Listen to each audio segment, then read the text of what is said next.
আসসালামু আলাইকুম। মৃত্যু এমন এক শক্তি যেটা থেকে আমরা কেউ চাইলেও পালাতে পারবো না।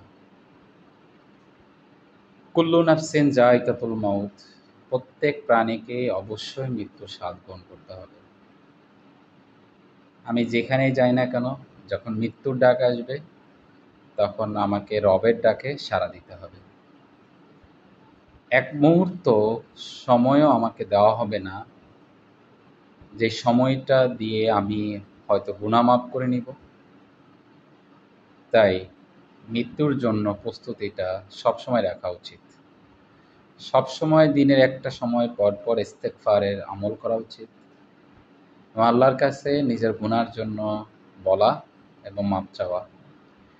কারণ মৃত্যু এমন একটা আনসার্টেন জিনিস, সময় দিবে না আসলে আমাকে।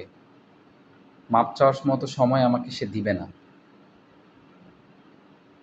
তো মৃত্যুর প্রস্তুতিটা নিই আমরা, দোয়া করি আমি যেন নিতে পারি। আমিও দোয়া করি আপনারা যেন নিতে পারেন।